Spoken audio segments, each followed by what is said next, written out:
Hello everyone, it's been a while since I've done a video, but I do have a special reason for this one. We're due for our second lot of Yabby babies. So, if I bring that back into focus, I got a few different things for the tank.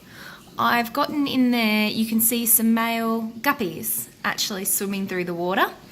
They have been a real treat to have in the tank. I've really enjoyed them. They seem to sit quite high in the tank, which has been great. It's meant that they haven't been harmed by the male down the bottom.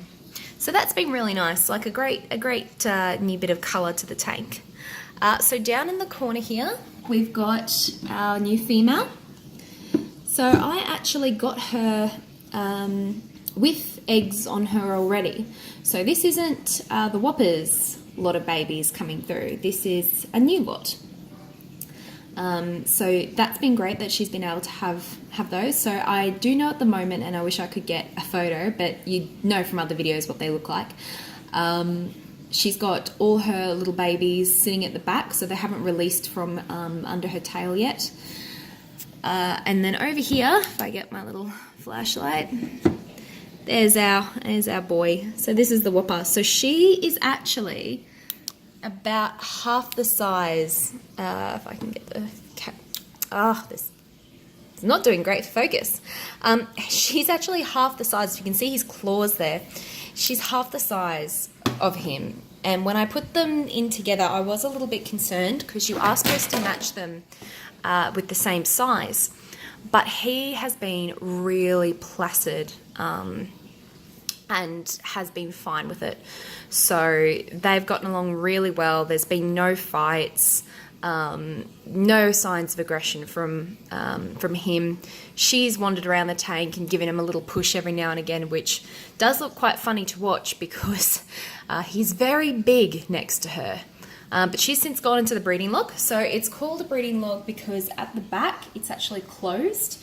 It's not an open-ended one, like all the rest of these ornaments that I have in here have another end. That one's closed.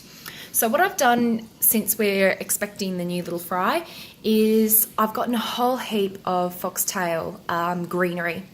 So that's all that green you can see in there. Now, everyone who's watched my videos knows Yabbies pull up greenery, they destroy it, it ruins your filters, it sucks. All this stuff actually floats and it naturally sits at the top of the tank. I've brought it down and I've actually pinned it under all my ornaments, and there's a reason I've done that. Because we're going to have these little new babies in, they're going to need a place to hide. I'm not planning to do anything at this stage with them. I do know a local pet store I can go to that would be happy to have them. But I'm going to just let nature take its course in the tank. I know that the little babies are going to be good meals for a couple of these fish here very easily, especially these guys, which I've had since day dot. Unfortunately, the Yabbies just aren't fast enough to get those ones with the black dots on their tails. So I know that they're certainly going to be eaten by a lot of the fish in this tank, but I've given them the best chance of survival. So what they'll do, I remember from last time we had them, is they'll actually go under, because a lot of that greenery is under the ornaments, there's so much space under the ornaments. So they'll go hide out down there.